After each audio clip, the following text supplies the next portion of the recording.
you can do stand-up comedy anywhere now. Yeah. Nice.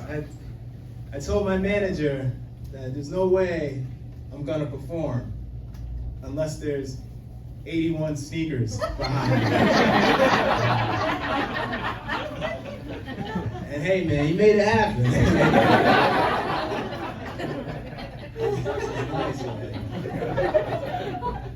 I'm moving up in show business. Last night, I performed at a Foot Locker.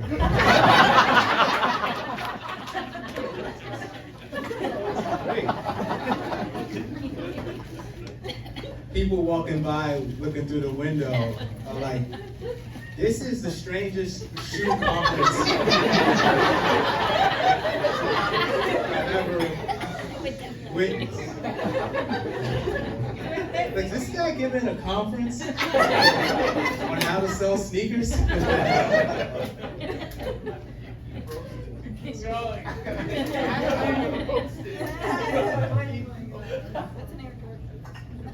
I'm trying to get into shape, guys. I don't know if anybody here is on that journey too. I'm trying to get into shape, but here's the thing. I stopped working out at the gym. Stopped working out at the gym because everybody there is so much stronger than me. That's why, to feel better about myself, I started working out at the local physical rehabilitation center.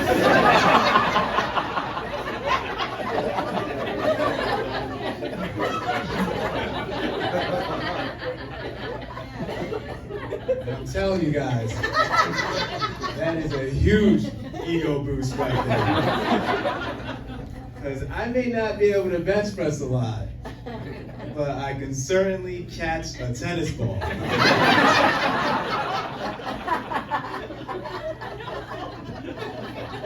The therapist is like, you're doing great, Mr. Jenkins. I'm like, wait till you see me walk.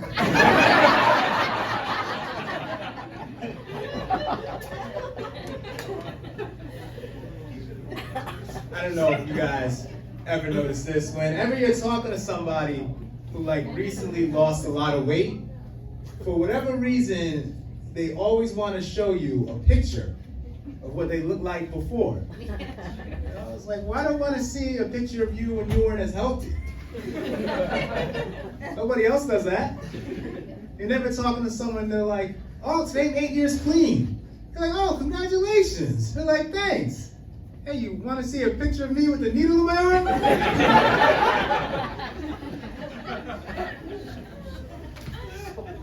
Welcome back, man.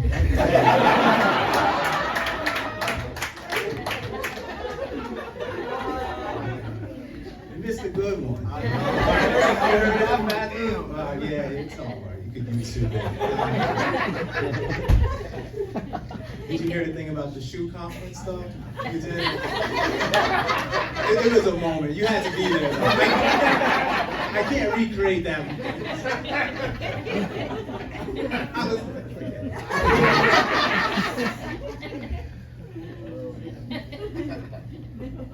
A lot of people do yoga.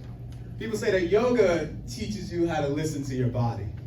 Well, so is Indian food.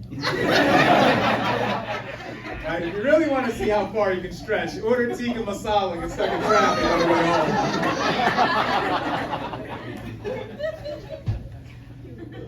home. This is a nice, diverse crowd, by the way. It's 97% white people. That's why I love performing in front of a mirror. That way I feel like there's 4 black people here.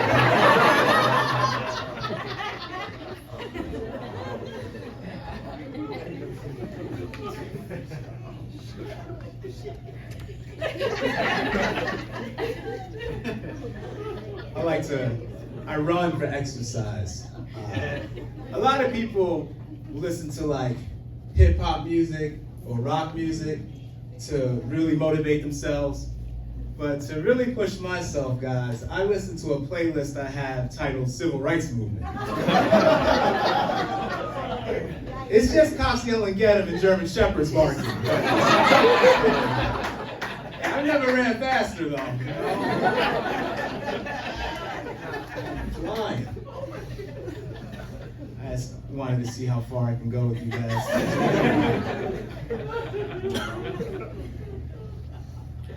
This is a tough business, so I do this for a living. It's hard to make money doing this. My financial situation is so bad that right now I'm being sponsored by a child in Africa. Price of a cup of coffee in Botswana, you can sponsor me. That's all it takes. Sorry, man, sometimes I get like insecure about like money. Like I got stuck in this conversation recently with like a couple of wealthy people. And one of them asked me how my investments were doing. I know. I told them both avocados should be right by tomorrow.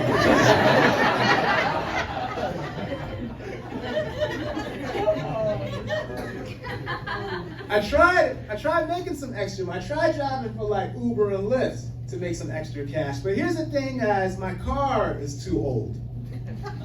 Oh, it sucks, man. That's why I want to create a rideshare app that only uses older cars. It'll be like really cheap for the passenger, but the catch is, if the car breaks down, they have to pay for the repairs. It's called Risky Ride. It's like, I drive, you push. I do drive an environmentally friendly car. It's a 1999 Toyota Camry. I know, but you would think it was a hybrid the way the engine shuts off at a traffic light. As a comic man, you get like a lot of free time during the day. I've been watching a lot of television. Right now, my favorite genre of TV is true crime. Any true crime fans here? I love true crime. I love true crime. Or as I like to call Q. I'm glad it didn't happen to me. There's such an emotional disconnect when watching true crime documentaries. You know, like if the victim's family was telling me about that same horrific event in person, I probably wouldn't be eating ice cream. I'm like, whoa, your brother-in-law killed your sister with the chainsaw.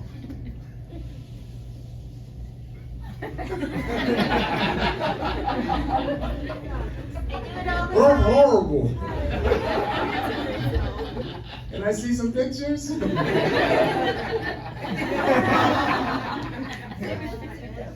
I love watching true crime documentaries with my wife. Just to show her that me forgetting to take the trash out to the curb really isn't that bad. I'm like, see, I forgot to take the trash out, but that guy forgot to put his wife's arm in the wood chipper.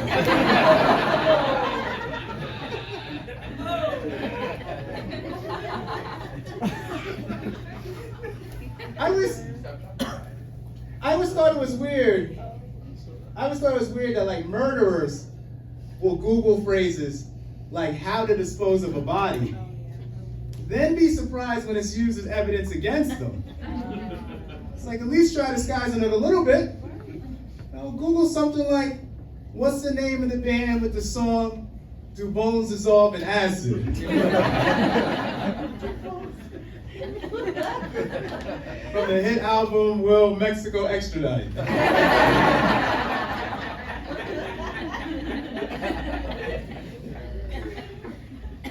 My favorite part about true crime documentaries is when like the killer's parents show baby photos of him. And I get to pretend like I would have known he was gonna be a murderer. Like I'm looking at the picture like, how did they not know? That baby is squeezing that teddy bear too tight by the neck to be a law-abiding citizen. I watched this great documentary about stalkers recently. It was streaming through my old coworker's window.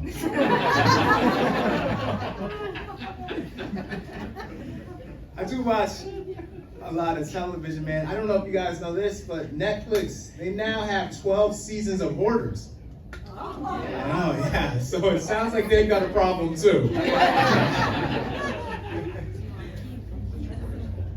Like I was talking about before, I'm trying to watch what I eat now too, while I'm trying to get into shape. Trying to watch what I eat. I saw a pack of gummy worms the other day that said no artificial flavor.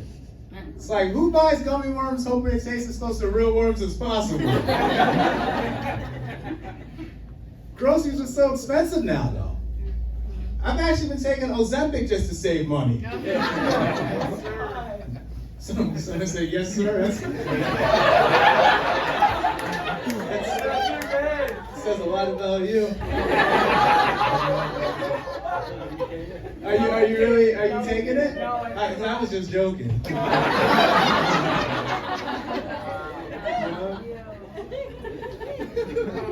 You are, yeah?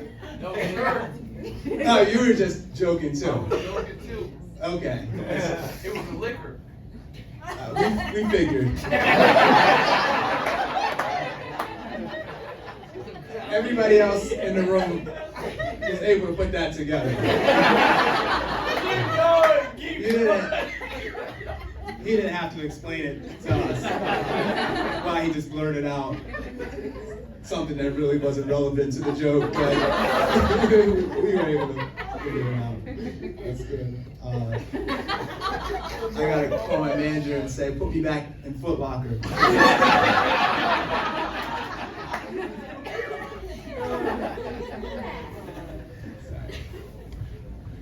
I was talking to...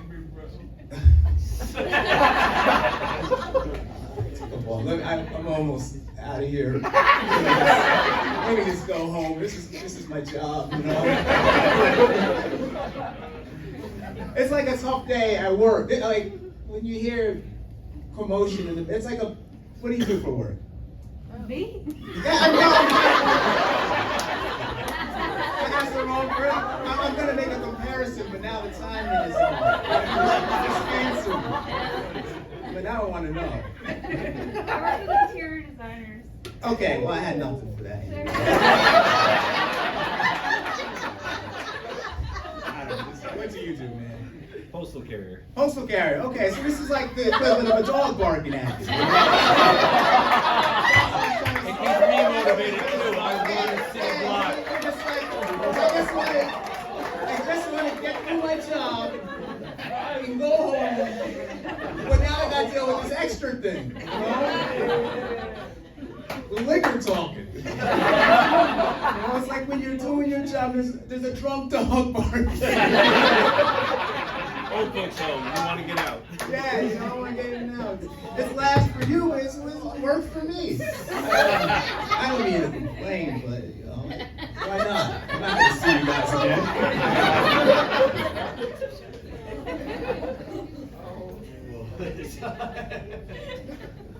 There's a lot of stereotypes about black people. Feel free to yell some out. Like black people not being able to swim or growing up without their father. Unfortunately, in my case, crowd, those are both true. My father drowned trying to teach me how to swim.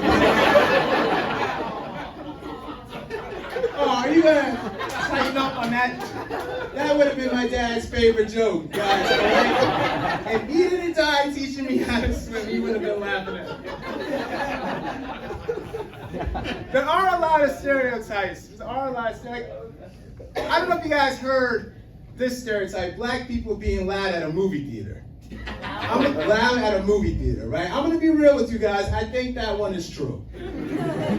I was at a movie theater in a black neighborhood and I couldn't hear anything. I couldn't even enjoy the film. Eventually I just told my friend, I'm like, look man, it's too loud in here. I'll call you back.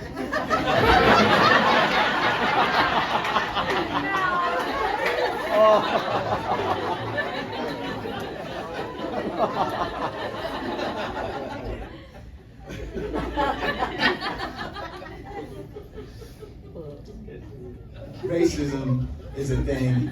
Any racists here?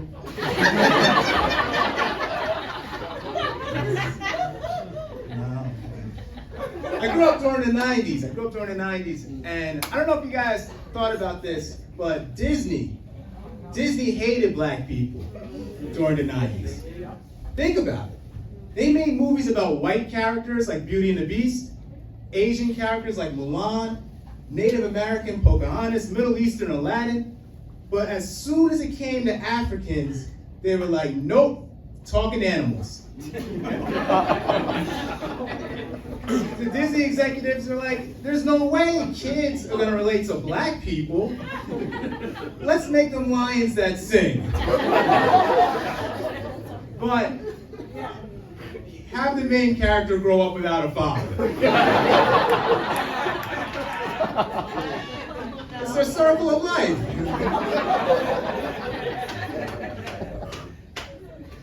That's a tough joke to go over well, but Hakuna Matata.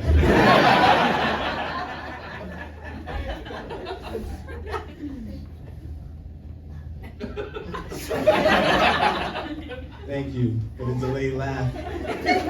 I didn't even need it at that point. I had already. You guys don't care how comedy works. I was already out of the joke. I don't have health insurance. I don't need to bring the mood down, but if you guys want to put me on your plane, you can do that. I don't even like going to see a doctor. That's why I've been using WebMD. It's like an internet site, you just type in the symptoms, and you get like an instant diagnosis. And the thing I like best about it is, if you're not happy with the diagnosis, you can just change the symptoms. I'm like, irreversible liver damage. Nah, I don't want that. I'm like, how about sore left pinky toe? It's like, all right, cool, I'm better already. And I can drink tonight. A lot of people now are on antidepressants too, which is nothing to be ashamed about if anybody here is on them. But they even have this. They've got antidepressants for pets. Yeah, they've got antidepressants for pets, and they're a lot cheaper than the ones for people. That's why I've been taking those. I don't even know if they're working, guys, but I do feel a lot better about peeing on the carpet.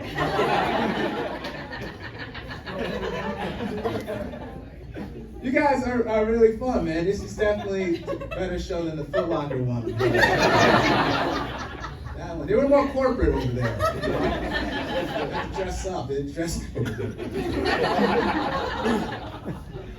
It seems like nowadays, man, every business is on social media.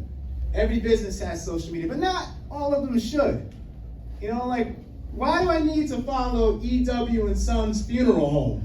It's like, what type of content could they possibly be posting? About to do another embalming. Here's a quick selfie with me in the body. Hashtag this could be your grandfather.